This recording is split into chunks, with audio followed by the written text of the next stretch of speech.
Hello, everyone. We're back for season two. Season two of our scenario reviews. That means we're starting with the second full campaign, The Path to Carcosa. I am here, as always, with SuperFang99. How are you? Great. I'm super excited to talk about this campaign. Definitely one of my favorites. I expect these episodes are going to be either very long or very short, depending on how much we like the scenario. Yeah, you're right. There's a lot to talk about this one for sure, since it's the first one of the campaign. So we've got a whole bunch of new encounter cards, and yeah, this is like probably my favorite campaign of all of them that have been released. At least it's the most replayable, I think, in terms of just like a overall balance. I think so. I've got a lot of great things to say about it, but the first one does introduce some maybe controversial cards that shake up some of the meta maybe in what you might expect for Arkham Horror the card game players, and we'll talk about those as we get to them. So let's go over to Tabletop Simulator, and we'll just first start talking about the scenario itself, Yeah. which is So called Curtain Call. obviously, I forgot to say, like scenario one is Curtain Call. indeed. Well, very thematic. We are rising our curtains to talk about this. Our first episode in Path to Carcosa. This one follows a little bit of a prologue that we have. You watch a very weird play that you seem to fall asleep to, and you wake up, and no one else is in the theater, and you must figure out what's going on. So you're going to be starting off in the theater. I love this little bit of flavor. If you're Lola Hayes, you could just start backstage because you were in the play, and I love that. Mm-hmm. And to start off, you're just going to be going around getting some clues, either backstage, the lobby, or of course there is the balcony. You'll notice here on the balcony there's this weird one-way connection, and that being is because if you move from the balcony to the theater, you jump off and therefore take some damage, which I always love this kind of flavor. Me too. All It is, right, it is well, something I sometimes do also. It feels a little scary to do it, but depending on who you are, it's like, yeah, I'll take that rather than going around the long way. it does help. Yeah. All right, well, going through the backstage, let's start with the backstage, I guess. Mm-hmm. You're going to get two of these backstage doorways revealed. The last one is going to be set aside, potentially not being used. Potentially it is going to be used. We'll get to that later, of course. But here are the backstage. So let's just talk about them. We got the trap room. Spawn some rats. There are rats in this scenario. Yeah, this is a good one Hopefully, just for like, should I move in here as my last action? And of course, you won't know that it's the right one, but if you played this one more than once, then you might have that back in your mind, which there's a lot of mind games in this campaign, so that just adds to it. yep. I always feel for some reason this one always pops more often than not. Of the move in for the last action. I hope it's not the trap room. Oh wait, it's the trap room. All right, next is the rehearsal room. I really like this mechanic. It's after you succeed by two or more while investigating, you take a horror, meaning that your high book seekers might get a little punished for bumping so much into their intellect stat. Yeah, one horror. There's going to be a lot of horror in this one, just in case. And this is going to be for each time, so I suppose you can try to get all the clues at once. So just take the horror the one time. This is the first time I've noticed the artwork in this one. You've got the yellow sign scratched into the wall there. Yeah, I love that detail. That's so cool. All right, and finally, this dressing room, and there's nothing here. Yeah. um, Triple action. I don't feel like I've ever actually taken a triple action on anything, except for maybe a sledgehammer. Yeah, it's not great unless you're hiding here, like around maybe. Yeah. And it's tough because once you enter the dressing room, you most likely don't have three actions to take anyway. So you might Hmm. just leave. Ooh, there's a tattered yellow robe in there. That might come into play later in this campaign. Oh, Hmm. perhaps. All right. Well, those are the backstage locations. As I said, the balcony is just special because you can fall down to the theater. Mm-hmm. And you have the lobby, which again spawns two lobby doorways. We'll show all three. Let's start with the green room. This has the highest shroud in scenario one, even. Five shrouds, tough. And it's got a special ability here. Have you ever taken this investigate here to try to get the clues? You know, I don't feel like I ever have because even as someone like, maybe if you're a guardian or you're like a low book mystic or rogue, getting the plus through intellect doesn't really help anyway. Like maybe you have two or three intellect, so you're like, oh, I guess I'm 5 or 6 against the five shroud.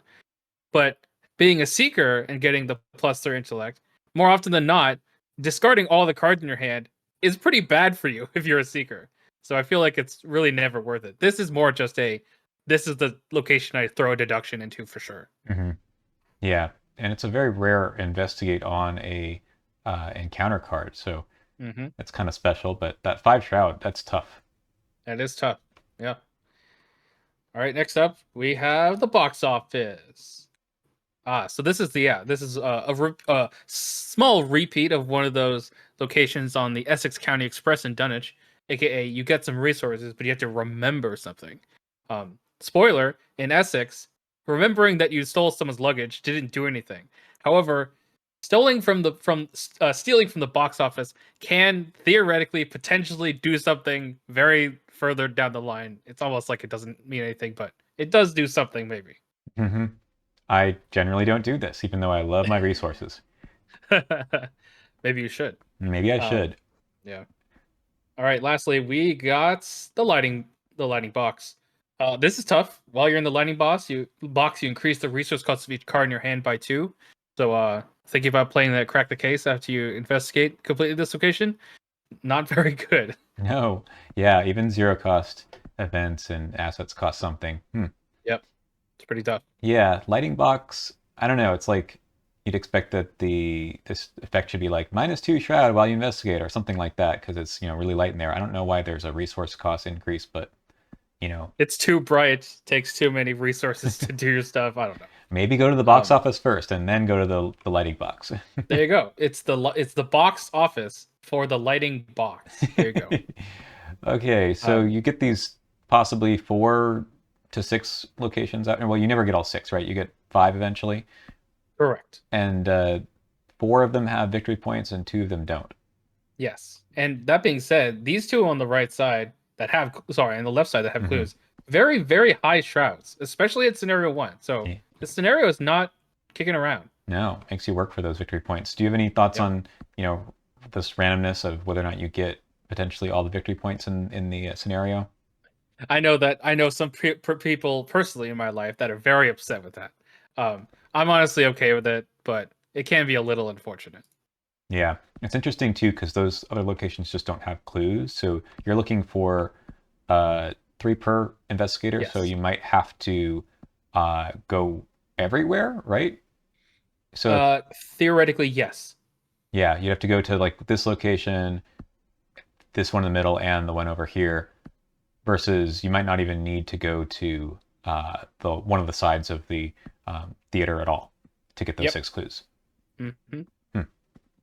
There is a victory point here though, so the balcony is pretty easy to get the victory off of. It's just a little bit of a pain to get there and come backwards. But yeah, the map Yep. here is really, I think, the star of the show. When I played this one, it's always a pressure because there's all these dead ends. You have to keep going back through the lobby and through the theater, and that can, well, not just eat up actions, but as we'll talk about in a second, there's usually something in the theater that is going to annoy you and block your way.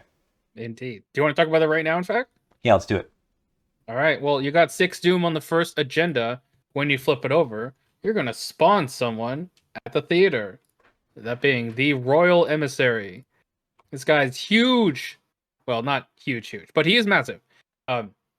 4 fight, 4 health, 2 evade. Massive Hunter Retaliate, and the Retaliate is pretty rough on him. But also, at the end of the enemy phase, he deals horror to his location and every adjacent location, even if he is ready. It doesn't say that if it's sorry, even if he is exhausted. It doesn't say that he has to be ready for that horror to be dealt. So basically, there's very little hiding from him. He's going to be dealing horror to everyone a lot. Hmm. And his prey is the lowest willpower, so likely the investigators who are failing some of those willpower treacheries are gonna have to be, I don't know, get away from this guy somehow.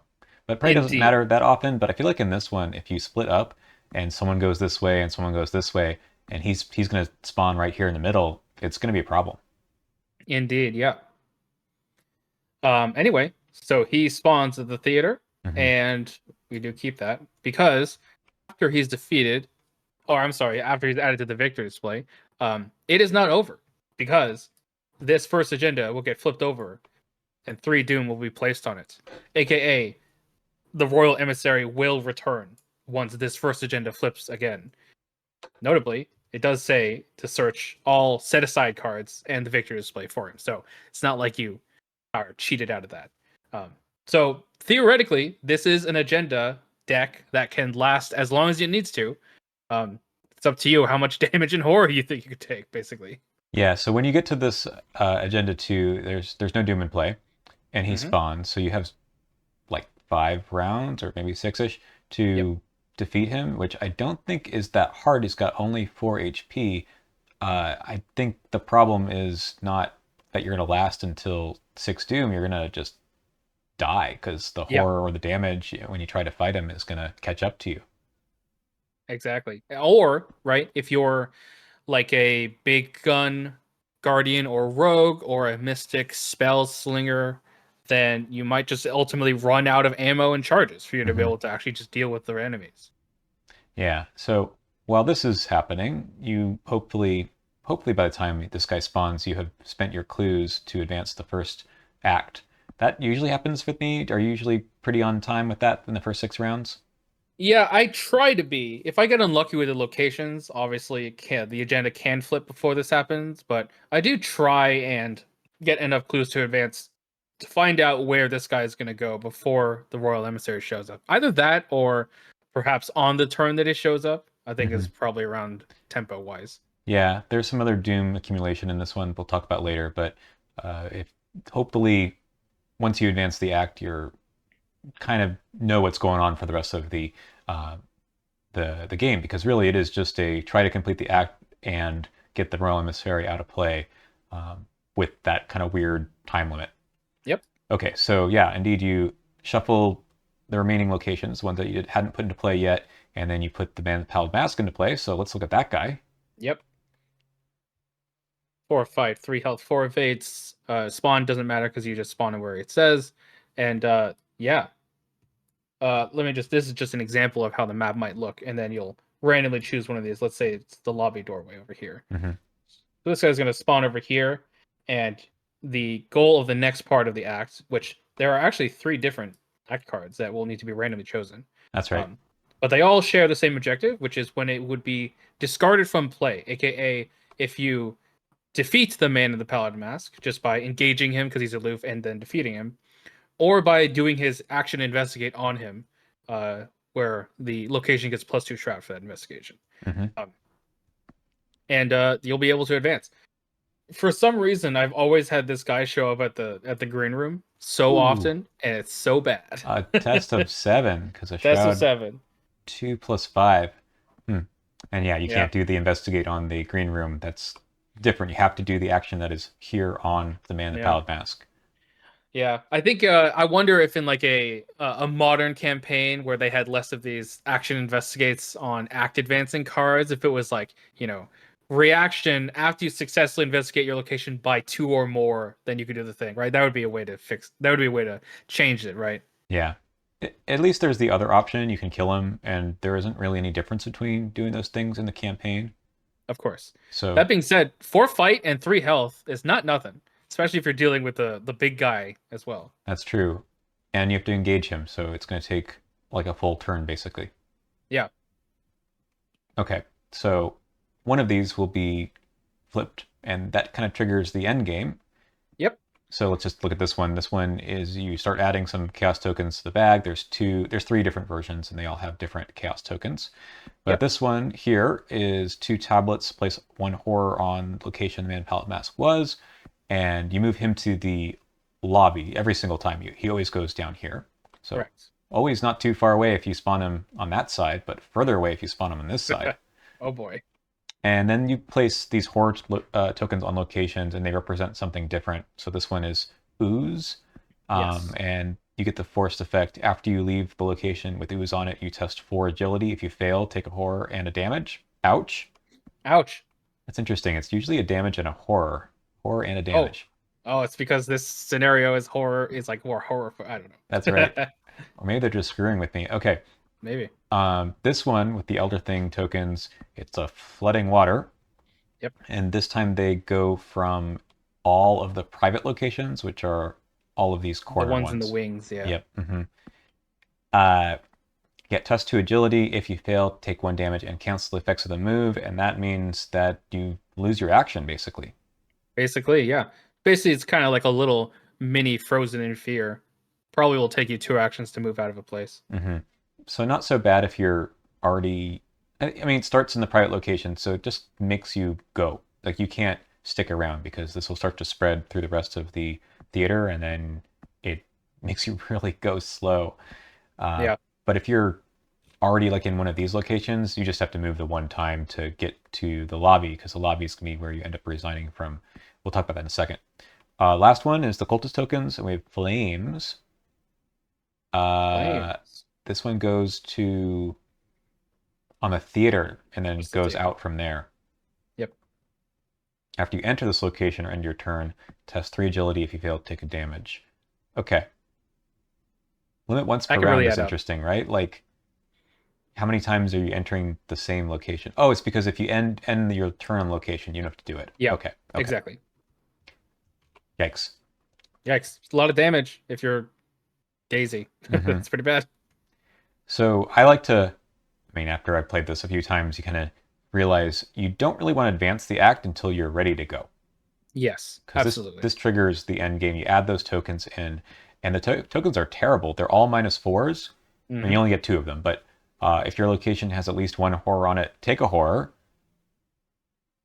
I think it says it's funny. Take a horror from the token pool. I think it's because maybe some playtesters are like, "Oh, I'll take the horror from the location and put it on me." Oh, okay. Yeah, if your location has no horror on it, place one horror on it instead. Yeah. So this is like very quickly going to add up, and you'll have a bad time. But if you kind of game it where you know I only need to spend my clues, rather, sorry, it's when you successfully investigate this guy or kill him, then you trigger all of this other nonsense at the end of the game. So if you're Yeah. ready to do that, then you do it. Otherwise, you just leave him hanging out Yep. wherever he spawned.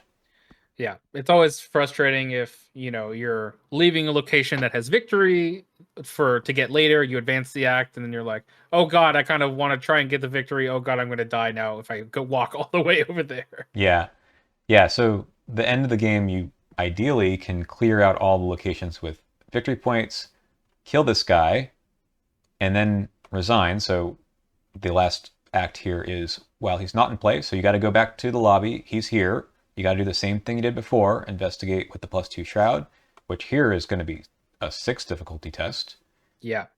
or engage and kill, and then you Right. resign.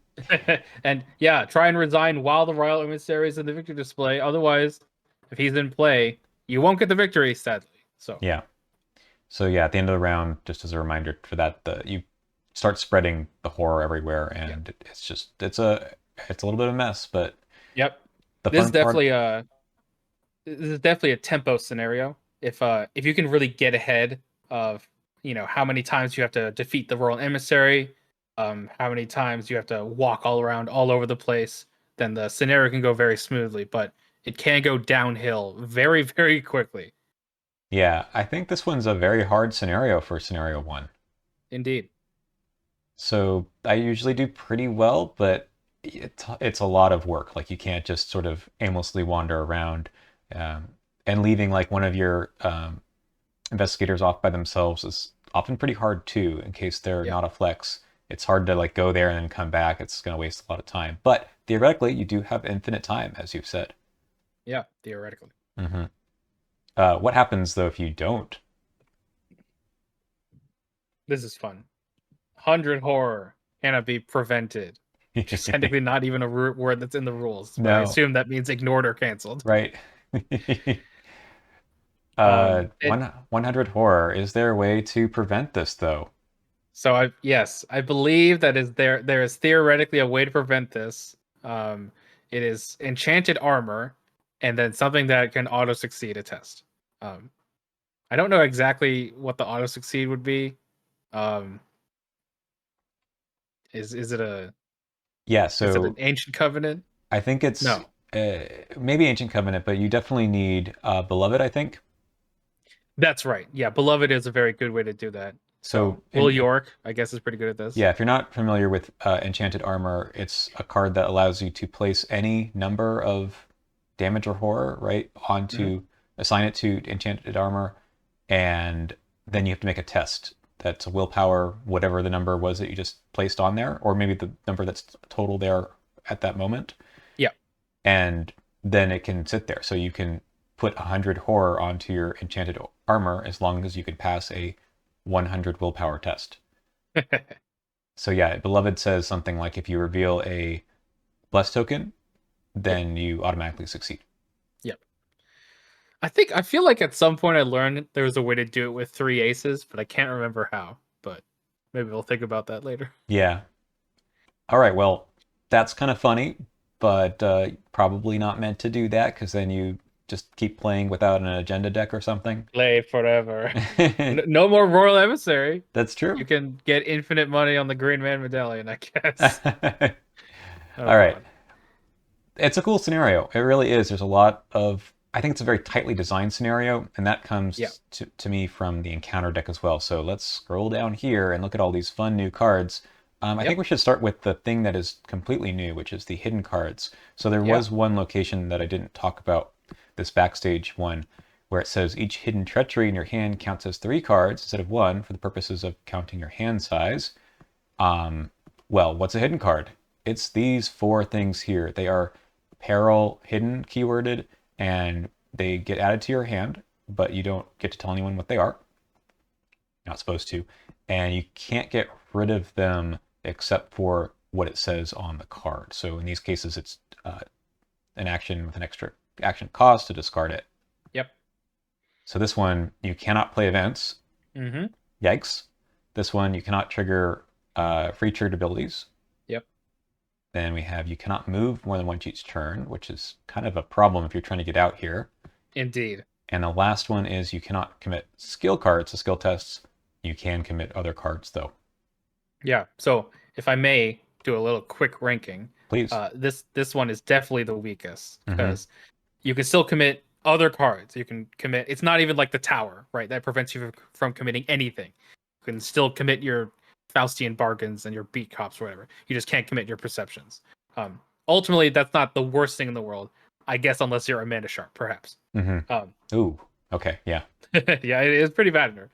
Um, I would say the next weakest one is probably Whispers in Your Head Anxiety. Um, there's not a lot of free triggered abilities on investigator cards. There are, there's like Dexter, for example. But most of the time, the free triggered abilities are there as like extra stuff. Like, yes, it would prevent you from dealing some damage with Beat Cop, but a lot of times there's reactions that you can do, and taking your actual actions that aren't free triggered abilities is like the way you progress the game anyway. So it's not Mm-hmm. like it's hindering your game plan too much. Obviously, there's a little bit of an exception, but it's okay, I think. Yeah. One time I played Min with Fire Axe, and I had an enemy that spawned, or I think I wanted to go kill an enemy, and then I Yeah. drew this, and I was like, Oh well, no. Shucks. yeah. But when that happens, you just take the 2 actions, get rid of it. Indeed. Next one I think is Doubt because playing events, while yes, they are genuinely more impactful and therefore it's pretty tough not being able to play them. And there are some investigators that definitely rely on events to do anything. For example, Nathaniel Cho, Parallel Agnes Baker. Both of those investigators are completely out when this card reaches their hand. But a lot of other investigators may rely more on their assets and or of course basic actions. Um, so it's not the worst thing in the world. It does mean you can't play Lucky. That's another good event that you would probably want to play. So I would probably maybe get rid of this if I needed to. If I had a lot of events in hand, I'd be like, okay, I need to get rid of this now. Mm-hmm. But it's not entirely necessary for everyone, I think. Yeah, I agree with that. And also can be Lastly, timed such that, maybe you don't need to play events anymore. You've drawn this late enough. yeah, exactly. Lastly, this one. Get this out of your hand right now. I have died to this card so often. Um, because I feel like moving is such an innocuous thing. Yes, the sort of ideal game plan is to move just once around, get all the clues, move back next round or something. But I feel like people underestimate how many times they double move in a turn. It's For true. example, if you're a seeker and you're like, oh, I'm in a location, for example, up here, right? And you're like, oh, I need to go to the next one. Move, move. You can't do that if you have this card in your hand. That wastes an entire round.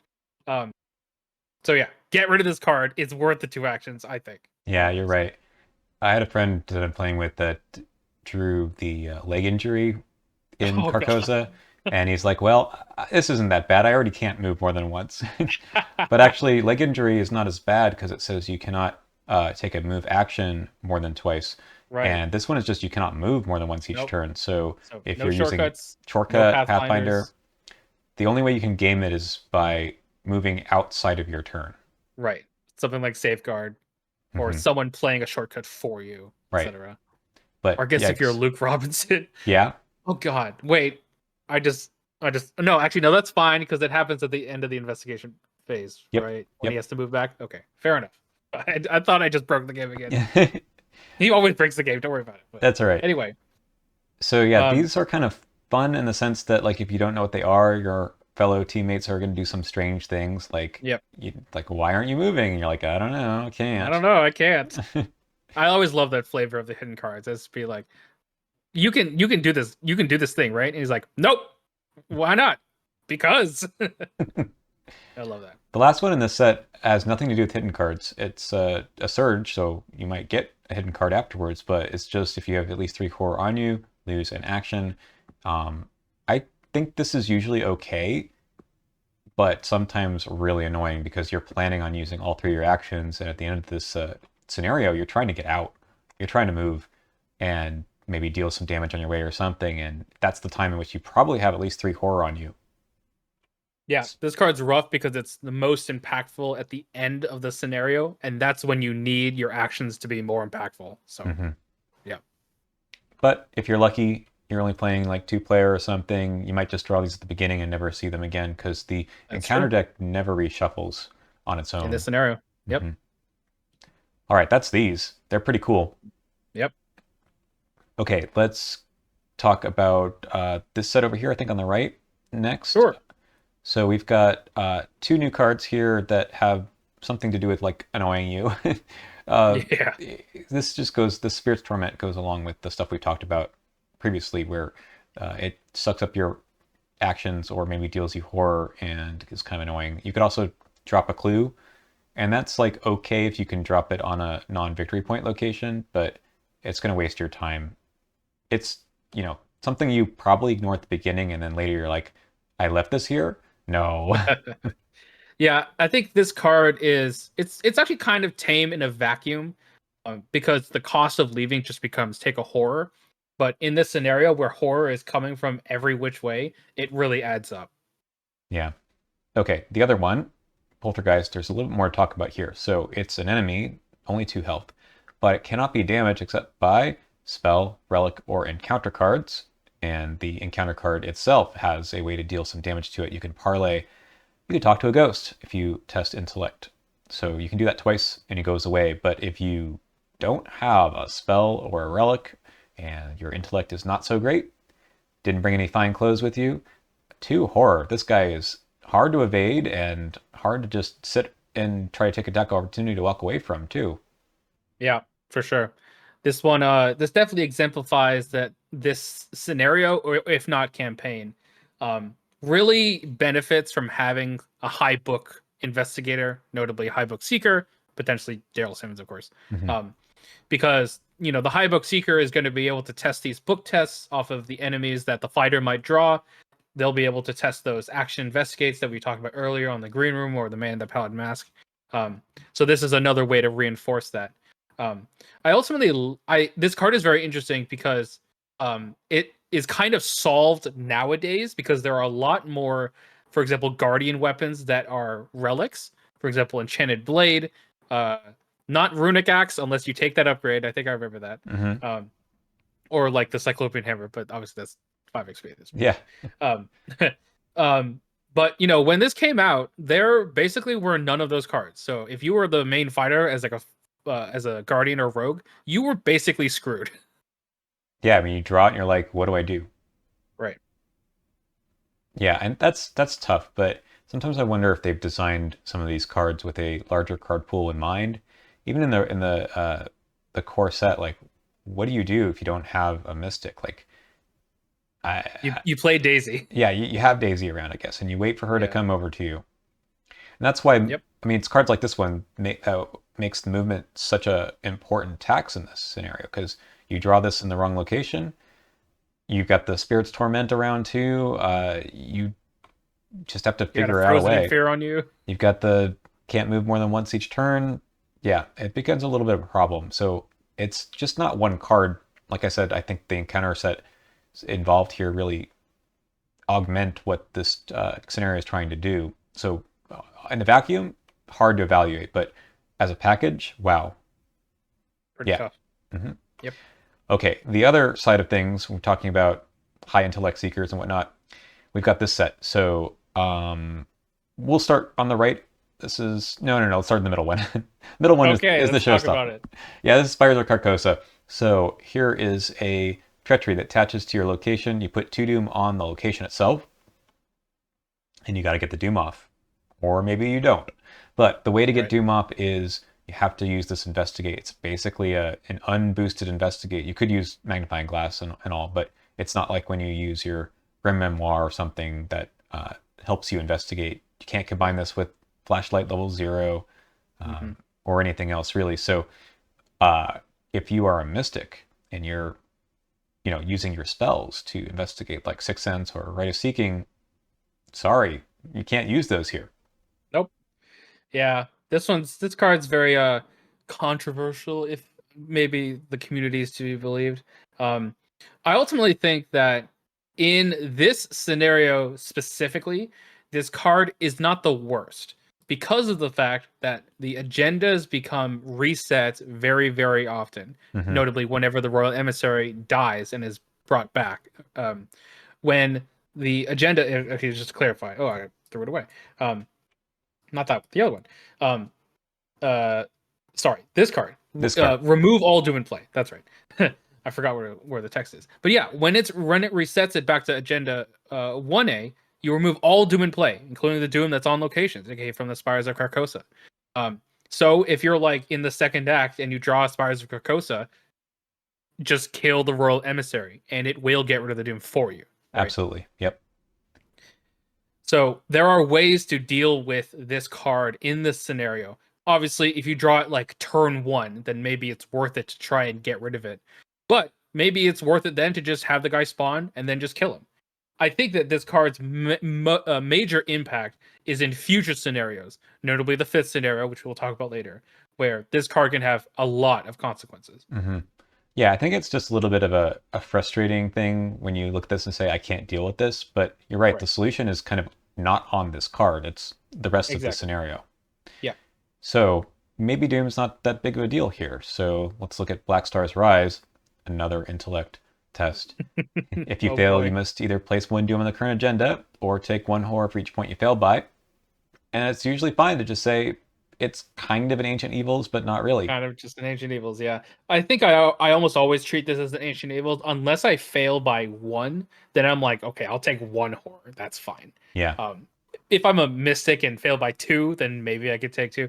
Alternatively, this is a good deny existence target to be like, I will cancel 4 of this horror. hmm Um, so that's nice. Yeah. All right, the last one here is about how much Doom is in play. So if Yep. there's no Doom in play, then you don't do anything. But otherwise, you test Willpower X, which is the amount of Doom in play. And this could be a really large number, too. It could be like 5 or 6 or something Yeah. if the spires Again, are. this card is fairly bounded in this scenario, and in the 5th scenario, this card can get absolutely enormous. And oh, actually, no, that's right. In the 7th scenario, when it appears again, this card can get outrageous. Yeah.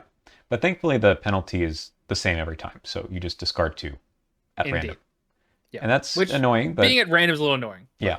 But, whatever. I guess you just deal with that. You always have to go into scenarios thinking you might lose damage or resources or cards. So that's one of them.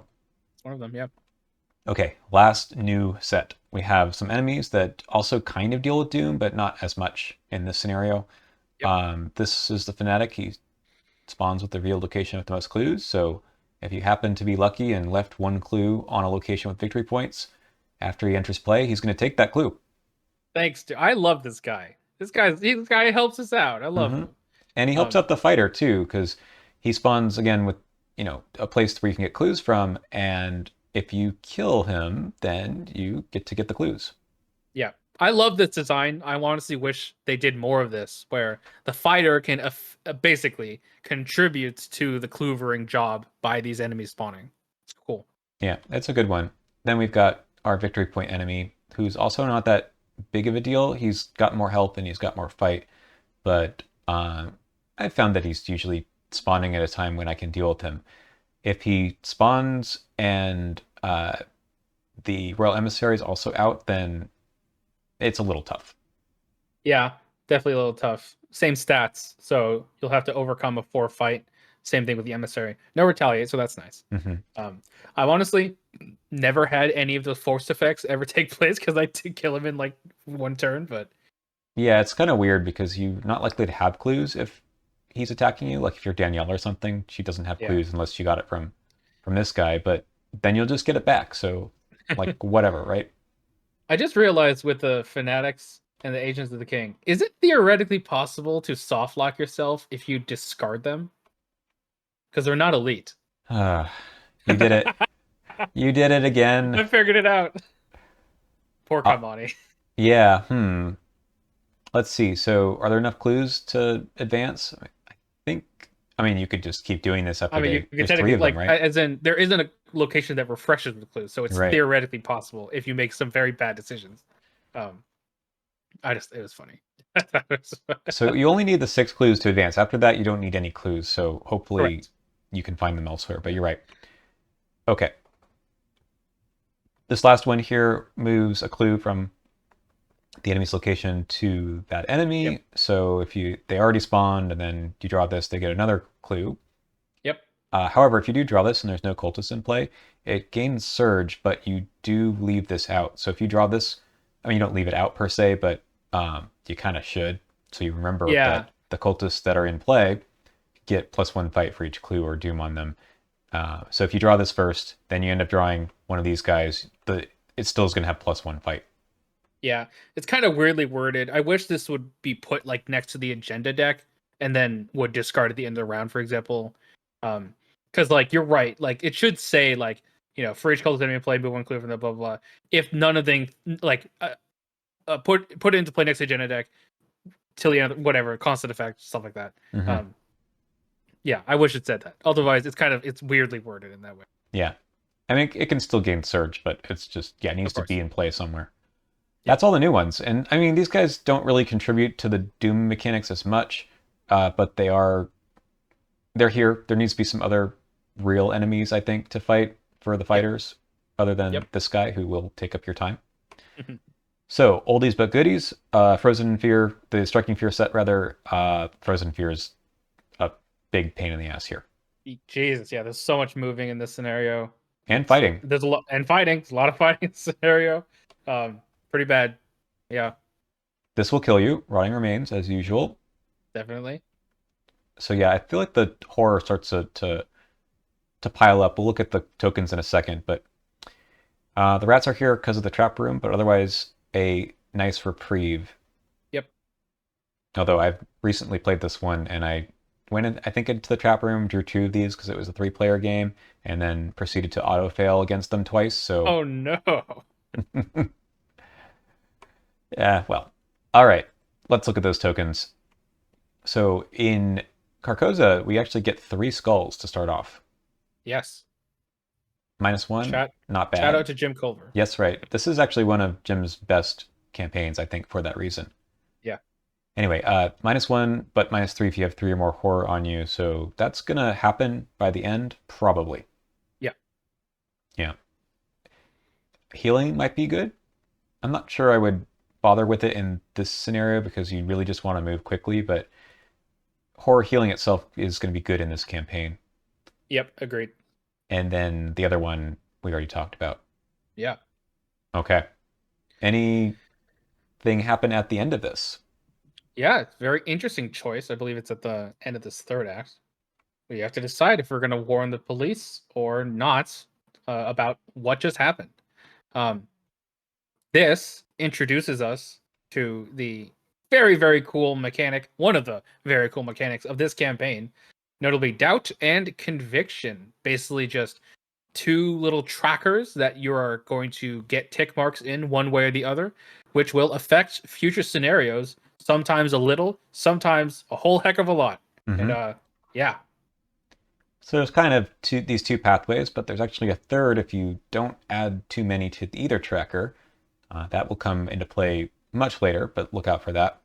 indeed. And there's one other little thing to mark in your campaign guide, that is chasing the stranger. So you get 2 tick marks for successfully completing this one because you basically defeated him twice, and you Yep, do that one more time every time you defeat him in future scenarios because, yeah, he gets added to the lead investigator's deck at the end of this one. he is a weakness. Hmm. Indeed. There's a lot of weaknesses in this particular campaign, so Mm. Oh yes, and of course, if you see here, if you try to warn the police and you stole from the box office, you do mark that the police are suspicious of you, which I mentioned is only going to matter in about 4 scenarios. yeah. All right. Well, that's it for this one. I really like it. That's it for looking at the cards, anyways. I really like this one, but let's maybe in a more detailed, structured way talk about our rankings. Let's do it.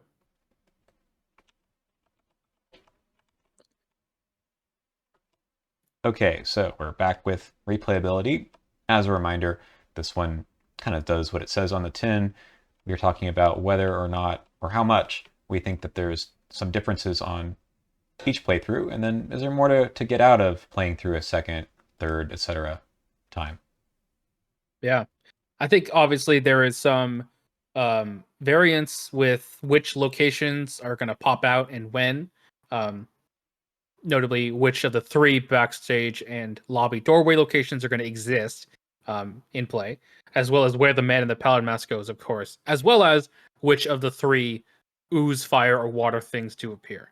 Um, I do find that while it does introduce variance, for example, if the man in the pallid mask shows up at the other side of the theater, you're like, okay, we have to walk all the way over there. Um, there is this scenario seems to me at least to go by fairly straightforward. It's kind of a little bit on rails in that sense. You're going around getting clues, then you have to get the guy, then you have to escape, all the while dealing with the role emissary. Um, so I would say that there is a little bit of replayability, but ultimately not too much. What do you think?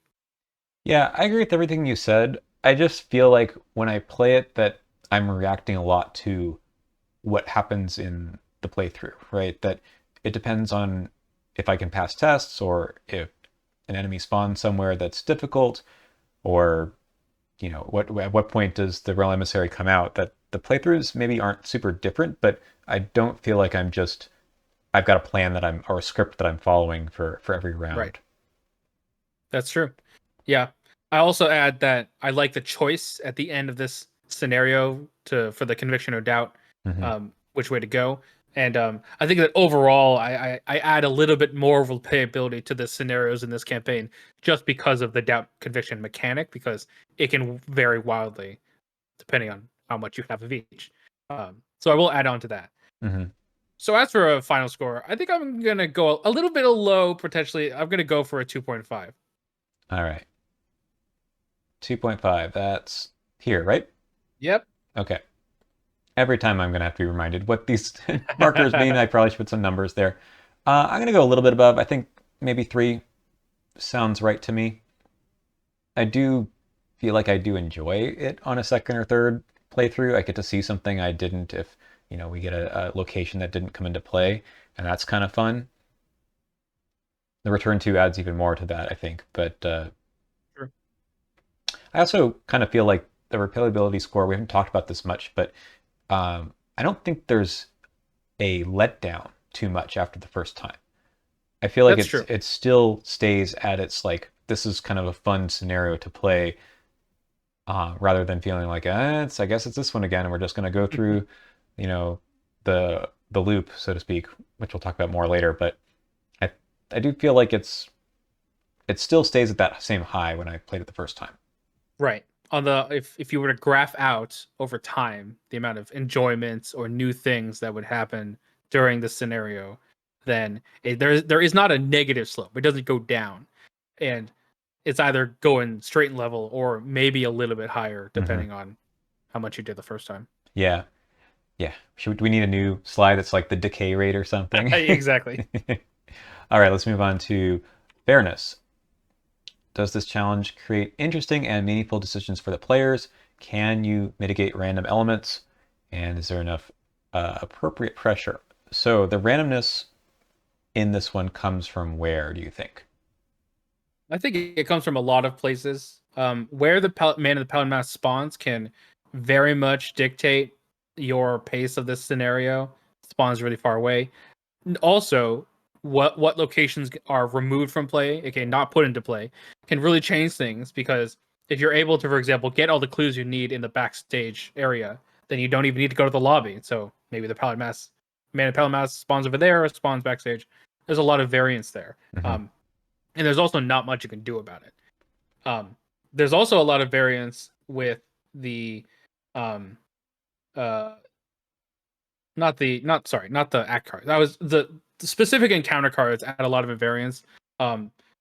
Which is not to say it's too much. Like I'm notably talking about Spires of Carcosa in this one. Yeah. Because like if you grab a Spires of Carcosa in the wrong time, it can be pretty brutal, but ultimately there are ways to control for that, as I've spoken about earlier in this video. So like I think that one's a little bit mitigated. As for appropriate pressure, like it's hard. Obviously, it's hard to quantify appropriate pressure, but this scenario definitely adds a lot of pressure, especially for a first scenario. So I think it is an intended amount of pressure. Mm-hmm. So the question would be, is that appropriate for a first scenario? I think that's an interesting topic, but Yeah, I think it does just because, well, I like it. right. But it maybe is a little bit too hard for a first scenario, having come from Dunwich, where I don't think there's much pressure at all at the beginning, Nope. at the very beginning of the scenarios, right? Um, this one really makes you pay attention to everything that you're doing. There's not really a little bit of time to waste. Mm-hmm. I think it's still maybe one of the hardest scenarios of the whole set of campaigns. Maybe the Pit of Despair and Innsmouth is tough to 100%, but it's not that tough to just get out. I think this one, it's very easy just to get defeated. That's true. Yeah. I think that being said, back to the sort of first bullet point, which is about meaningful decisions. Hmm. This scenario is very player driven because of the fact that the agendas do not have a strict time limit. Effectively, the players can decide their degree of success for this one to a certain extent. For example, if they're missing some victory, then maybe they just can't go back for it. Because I think that if players really focus on the objective in this one, it's actually fairly straightforward to get to the end, getting the clues, defeating the man in the Paladin Mask, and then escaping.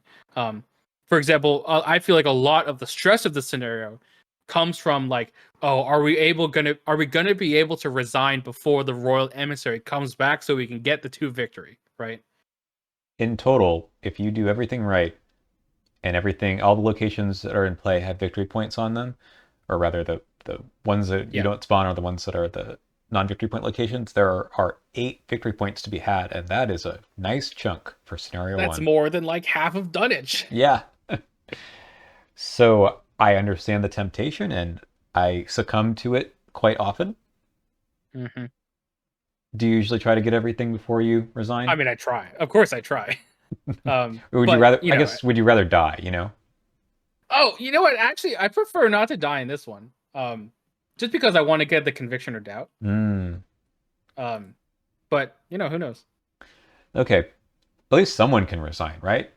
Maybe you have to sacrifice someone to get victory points in some location, and then and then they die or something. I don't know.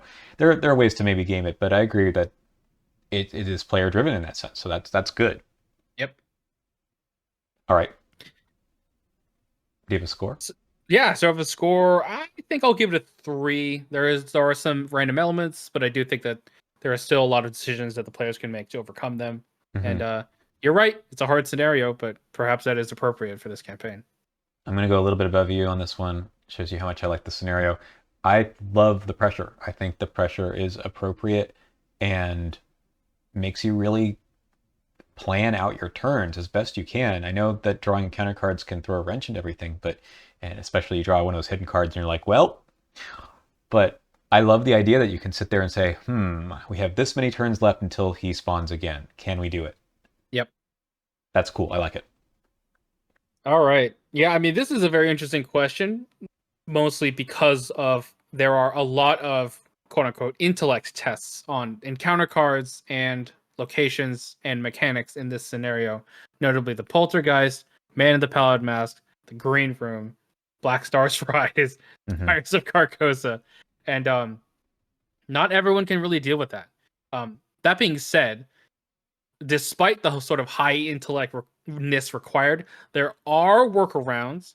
And I think that more than any scenario, this scenario helps a lot with the fighters being able to accomplish stuff. Notably, obviously, preventing the agenda from going by defeating the royal emissary, as well as defeating the fanatics and the agents and the kings to help with cloovering.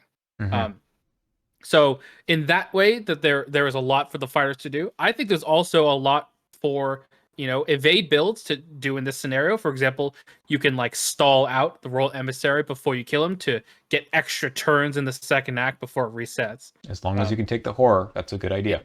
Indeed, yes. Maybe you're Rita Young and you have Peter Sylvester, perhaps, right? There you go. Very very specific build, but um, yeah, I think there are ways for a lot of different builds to really contribute to this. It's really just those intellect tests that Yeah. And are a then little bit of a touch and go. isn't that interesting? The investigators who came out with the Path to Carcosa. So originally, this, of course, was released with the five investigators. So you have Mark, who's got two intellect, although, Yep, that can be improved. it can be You've improved. got Min, who's got four. You've got Akachi, who's got two. Two, yes, You've got Safina, who has two. yes, And Will York, who has two. indeed. So it is a tough ask if you're not, bringing Min, I suppose, to the party. Right. But there are ways around. So I do agree with, like, sure, you can be prepared to get clues and deal with enemies, and you'll do just fine as long as you can deal with the enemies, kind of for quite some time. And with the Man with Pallid Mask, you can kill him. It's annoying. You have to engage him and do 3 damage. It's not that easy, but it may be. They give you the option, right? They don't just say, here, do a three intellect parlay on Jazz Mulligan, or you're doing nothing for Right. the rest of the campaign, right? Exactly. Yeah, really, it's about the fact that advancing the act isn't gated by these strange tests. It's just things that put pressure on you. Hmm. Yeah, I agree. Man, I wish that the Poltergeist had like 3 agility. Then you could maybe evade and get away, but Yeah. Or if there was something like special with how it like I imagine there's like a way like it interacts with Shroud somehow, like you could thereby allowing you to shine a flashlight on it. I just want that to happen, right? yeah, Um Flashlight I don't know 3. how much Flashlight 3, you can do it. exactly, yeah. I don't know how much text that would require on the Yeah, page. yeah. Anyway, But yeah, I think for score I'll give it a 3.5. I think it's ultimately very well balanced, and the quote unquote issues with the whole intellect test things is not specific to this scenario either. So I that's think there are true. ways to get around it too. That's true. Okay, I agree with you. It's not my favorite way of dealing with this problem. I wish the Spiders of Carcosa said something like, after you successfully investigate, Sure. but I also think that it's ultimately okay. Yeah. And even your high book seekers are going to run into some problems sometime, because you only get rid of the Doom one at a time. It might show up on the green room, and now it's a 5 test that you are annoyed by. And it may be the better thing is to let it pop. Yeah. And I that's will I will okay. admit I will admit for Spires of Carcosa, I will talk about it more when we get to the Phantom of Truth. Because it can get pretty bad in that one. But Yeah. this one specifically, it has a way to mitigate it. Yeah, and maybe it's a good thing for the game to um, make you think outside the box a little bit as far as how to deal with these treacheries. I mean, you That's true. can't use Alter Fate on it, but you could use a Ward Protection if you're a Mystic, right? There's Yep. other ways to deal with it. Yep. I don't. I mean, I'm not expecting that investigators are taking skill cards that of the things that they're bad at. So, like, I know some discussion about the card has been like, well, just take more unexpected courages or perceptions or something, because it can land on a tough location, and then you're just throwing cards away for failed tests. So I prefer there to be something else you could do. Yeah, that's true. Okay. Anyway, the last thing we have to talk about, of course, is just the overall experience. Do we get a new and interesting gameplay loop? It's kind of hard to say as far as new goes because it's the first one in the campaign, and it is very different than the Dunwich Legacy. I think it's super interesting, though, right? Yeah, I agree. It as a first scenario, it kind of really pops and definitely sticks in your mind either because it's terrifying and you probably lost, or because of little bits and details of flavor. We literally mentioned in the first sort of bit of this review that there are some details on cars that are very very nice, like the rehearsal room with its uh, yellow sign and stuff like that. Hmm. Um, that being said, there are. I feel like I always feel personally that the aesthetic of this one doesn't really get brought out too much. Like, yes, there is the balcony, which I always love, and please do more of that stuff. Um, like I think you even mentioned it with the lighting box, and I'm like, why am I increasing the cost to play this card by two? Doesn't really make sense. Maybe it's because it's very bright. Um, and yeah, like it doesn't really feel a lot like you're in the rooms of a theater. It's kind of just like there are things going on and then you're also there, I guess, if that makes sense. Ooh, what if one of the backstage rooms let you, like maybe the dressing room or something, let you like disguise yourself? Oh, ooh, interesting. I wonder how that would work. Like I'm just thinking of just the disguise card itself, but something like that, right? Like something where there's more flavor that you're in a theater itself. I think that's maybe what right. you're referring to. Yeah. Dress Yeah. up like a ghost. I don't know. Or it's like humanoids can engage you because they think that you're part of the Asterisk people. I don't know. Yeah, Anyway, um I think that ultimately, like it does do pretty well in regards to that. It's not perfect, but it does pretty well.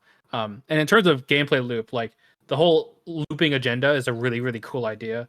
And it obviously introduces a bunch of stuff with the man in the pallid mask and the conviction and doubt. So it has a good props for that. What do you yeah. think?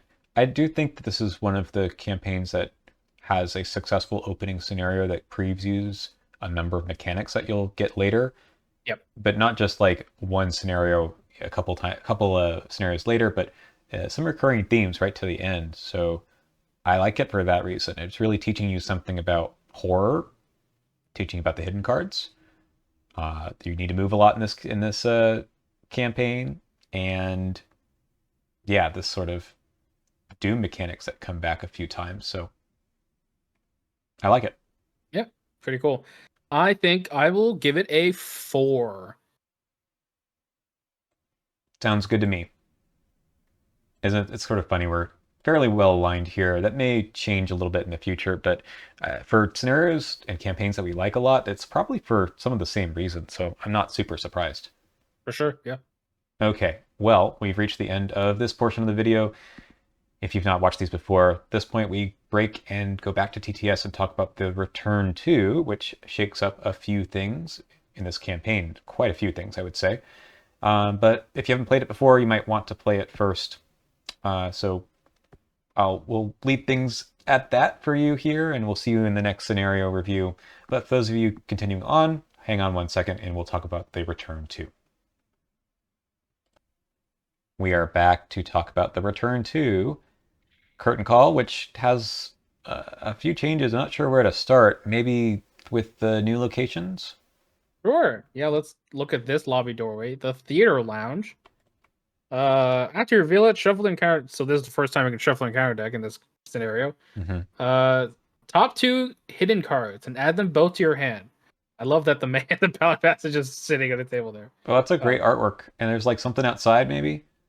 oh God, is that Haster? He just looks like he's Yeah, there. I think so. Wow. Anyway, so we got to talk about the new hidden cards. So instead of the four that we saw before, we have four cards that make you do something, and if you don't do it, then you discard this and take a direct damage and direct horror. So it's actually quite different than the original ones because you don't waste any actions to just get rid of the card. You waste an action doing the thing, or you discard the card and then you get some direct horror and Right. damage. And man, there's no way to avoid that direct damage or horror unless you have a card like I've had worse or something. Right. Yeah, it's basically unavoidable damage and horror, and the question is, can I hold this in my hand until the end of the scenario? If the answer is no, I feel like you should just take it. Yeah, the answer is going to be no most of the time, but sometimes you actually do want to do the thing. This one, draw one card, is probably not going to happen Yeah. unless you are saying I need to keep this in my hand. Yeah. This one, you are often going to be moving, so it's hard to get rid of it until you just do. Yeah. This one, perform at least one resource action. That's kind of like the card draw one. It's people will be looking at you saying, "Why are you doing the worst action in the game?" And then they'll know later. Play action can happen. I feel like the difficulty with these is you need to start packing some healing because you can't soak the direct damage or horror. But also, these are going to junk up your hand. Yeah, for sure. Because there is no like, there isn't like an active way to get rid of them. You have to not do something to get rid of them. So they're going to stay in your hand more often than not. And then, if you remember the backstage location, these count as 3 cards instead of 1, Oh which can be a boy. problem. And then Yeah. there's one more hidden card that messes things up. But the last card in the set is if you have one or more hidden cards, you take a horror. Ah! Ah, to be fair, I think that this card is like the card that should have been in the base encounter set, Yes. because it's much more thematic to the hidden card stuff. But it is quintupled in like being bad because these ones stay in your hand more often. Check out the art here. It's some of the best art in the entire game. There's Yeah, like the waitress is like chopping up a piece of pie or something. I don't yeah, know. like There's like blood blood pie coming or out. something. The woman here has a tentacle Woman with arm. tentacle.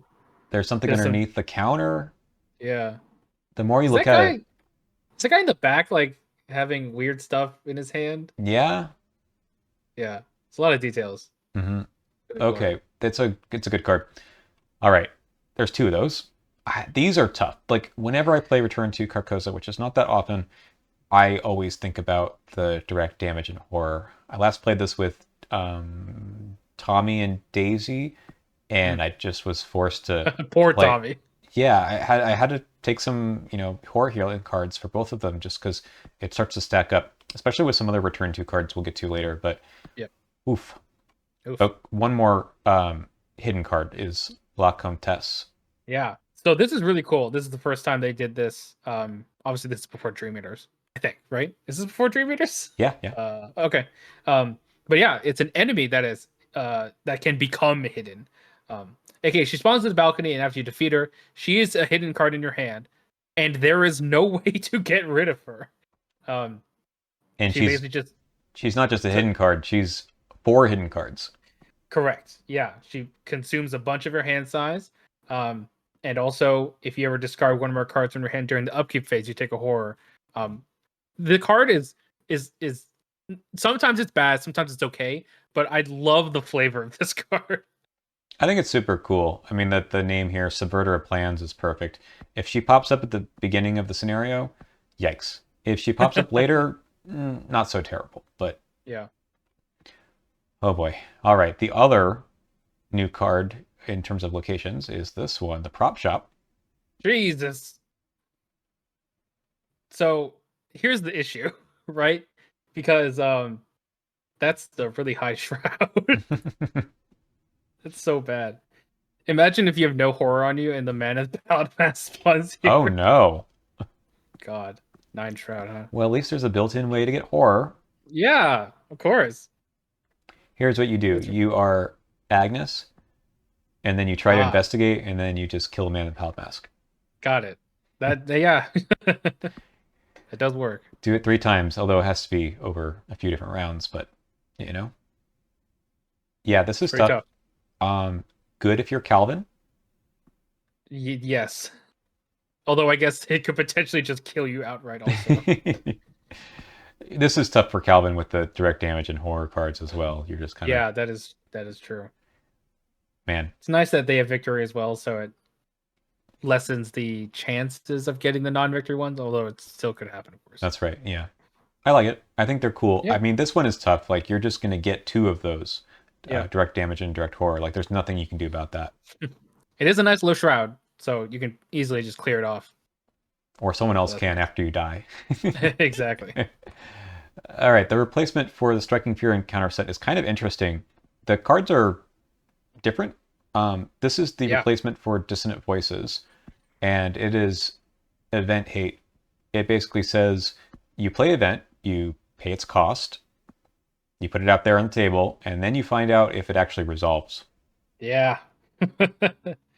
Poor, yeah, I'm like, I'm gonna play a ward of protection to not die. Oh, I can't. Oops. Mm-hmm.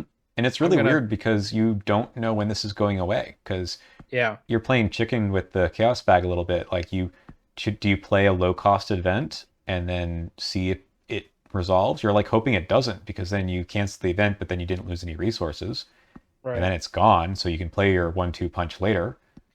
But yeah, then if you're sitting with this and you need to play a more impactful event, then you're just at the mercy of the chaos bag. Yeah, it's real tough. I wish that there was a better way to control it because it's basically just completely random. Hmm. Maybe you're sitting on logical reasoning, trying to discard this since it's a terror. You play logical reasoning, and then and then you pull up chaos. Okay. And it discards it. There you go. uh, yeah, You accomplished your goal. I guess so. Yeah. So basically, alter fates. No matter what, this card will go away. That's right.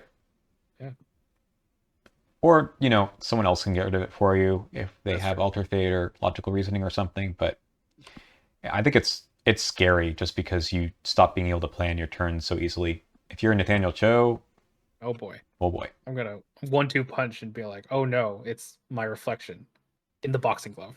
Imagine if you have melancholy and painful reflection at the same Uh, time. So now you have to pay the extra resource cost. What is this? This is for Frozen in Fear? Basically, yeah. And the end of your turn test 3, so it's basically the same in that way. Honestly, so okay, this is my opinion. I don't think this card is that bad. Like, it's not like how many resources is this consuming from you? And is that better than having to take more actions to fight, evade, or move, right? Compared to Frozen in Fear, of course. Like, Yeah, this one like just stop playing cards, I guess, or you take the hit a few times. yeah, it's like the torturous chords in the fifth scenario. Um, I don't think this one is even in that scenario. yeah, I can't remember. I think this one only shows up in the first scenario and the last one. Yeah, that would make sense. Maybe in the Asylum one, a Speakable Oath. Not Hmm. totally sure. Are you checking? Uh, sure. I'll talk about Voice of True Nembra. Today I found out that the art on this one is super cool, but the framing on it, the crop is really weird, so you can't really tell what it is. Yeah, what It is that? it's a skull, Okay. and I'm not sure about the rest of it, but it just looks like some cool art, I guess, fantastical art, but it really is supposed to be something else. Anyway, I'll find it and put it up somewhere. Yeah. I'll show it on the screen. But it's the Rotting Remains replacement, and I think it's super interesting. I like it a lot. I like it as a well, it's softer than Rotting Remains, but it is peril, so that kind of balances out things a little bit.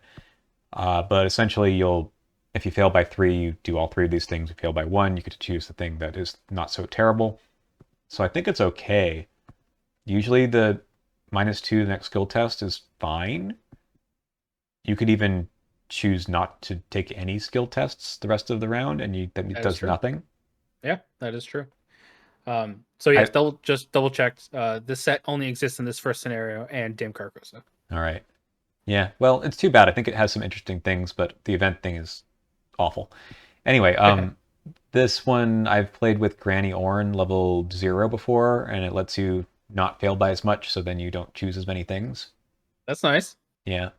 I wish they had more ones like this. There are a few more cards in the rest of the campaigns, but I like the idea of for each point you fail by, you get to choose your poison.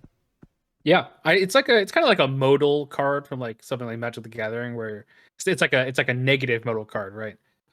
So I always love those kinds of cards where you get to choose a bunch of stuff, and yeah, I like the design. Do we have any succeed by ones that look like this then in Arkham? Like a I player don't know about card? succeed by, but Like for each point you oh, there succeed by, something good happens, but you get to choose?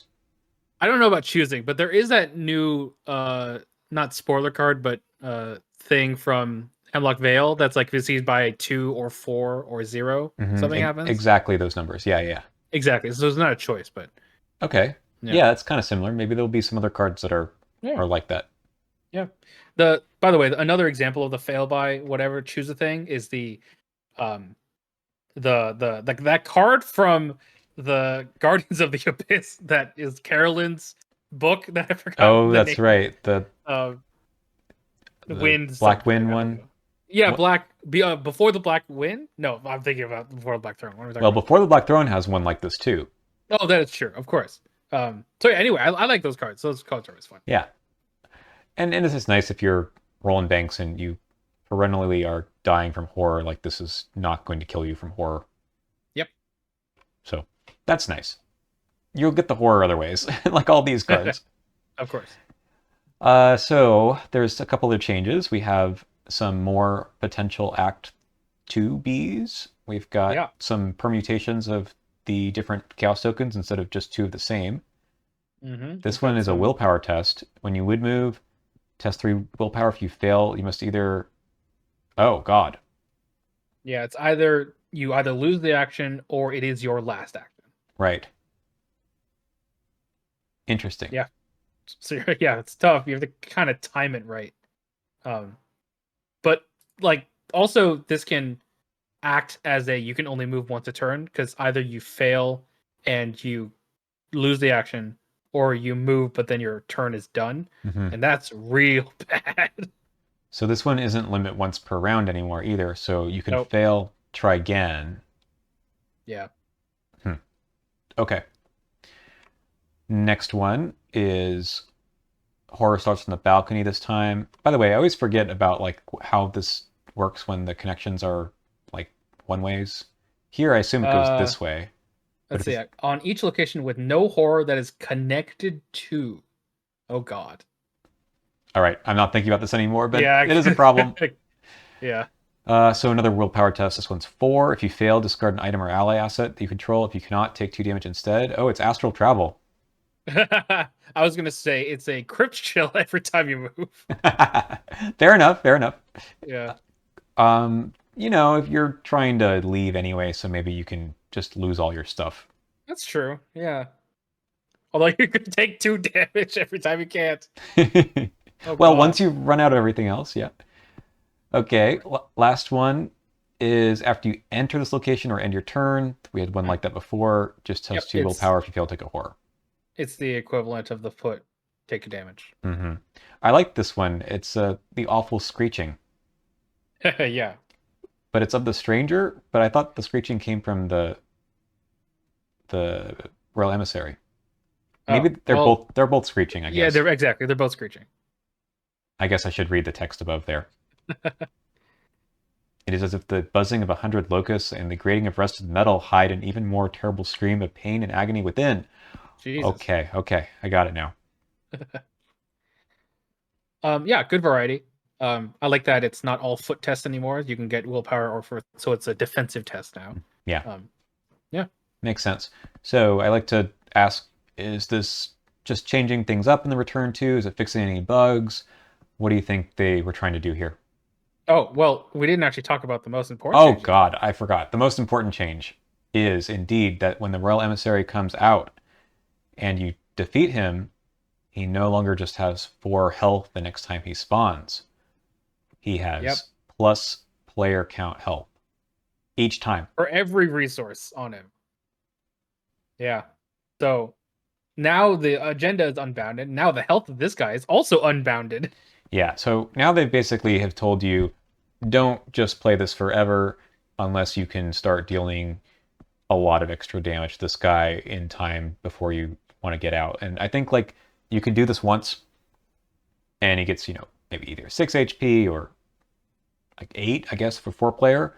The Yeah. second time round and you have to do 12 damage Oh god. if it's a 4 player game is going to take a lot out of you because I mean the 4 health is a nice number to kill in 1 round. Like you move Yeah. to him, you hit him twice with your machete, you're good. But when you can't actually kill him in 1 round, then you start to take either the damage or everyone takes the damage, and everyone takes the horror from the end of the round. So that is, or end of the enemy phase. That becomes a problem. For sure. Yeah. It's this is bad. Uh I think that more often than not in the returns you for this campaign, I rarely end up getting the victory from this guy because I just end up leaving because he gets too big. Hmm. I know why they did it. I know that they didn't like the idea that you can just really game it without Yeah. any consequences, but I'm not a fan because it's just too much that you can't really do. This coupled with the direct damage and horror makes it so that you can just die. Yeah. Yeah, that's true. I wonder if anyone has posted a rule a record for how high they've gotten in the return to for this one. I'd Gosh. want to see that. Yeah, I mean I can see like Vincent Lee or Carolyn Fern can help heal, but at level 0, I don't know. Yeah. I don't know how long you can survive this. I mean, just plus player health is just so much. I mean, I Yeah. usually try to, like in the base version, I usually try to kill him probably twice and maybe 3 times. Yeah. That's pretty okay, but sometimes things can go bad and then you're you just can't do it. Yeah. I think that if this guy didn't deal with horror when he was exhausted, Yes. this guy would be much more manageable and evading would be a real strategy. Yeah, I know. The evasion is a trap, right? Because you still take the Yeah. horror. Yeah. On the other hand, turns off the retaliate. I've definitely died to this guy because of just auto failing tests trying to fight Yeah. him. Yeah. Yeah, It's pretty tough. it's tough. All right. Overall thoughts? I like the variants on these new acts. They're really cool. I like the encounter cards. I like La Comtesse specifically. Hmm. Obviously, these ones are tough, but I like the flavor of La Comtesse. Um, I do think that these locations add enough variety for them to be interesting. Yeah, I like Obviously, a them. seven shroud is pretty tough, but maybe you are taking a lot of horrors, so maybe the shroud's going down pretty well. Hmm. Um, and yeah, this one again, it tries to fix something in like an interesting way, but I think makes it much more difficult than intended. I think, at least difficult to get the victory. Like, I think that there are ways to again straightforward, just ignore the victory, go for the objective, and you'll be fine. But if you are trying to get this victory, it's much harder now. Man, 2 victory points though is so tempting to just leave It there. is, yeah, it is. Yeah, I think that personally the way to deal with this problem with the high HP is you have to let him get to the lobby. I think that's where you want to Yeah, resign. You have to let him get there so that you can deal all the damage and then resign. Because otherwise, I don't think you've got time. right.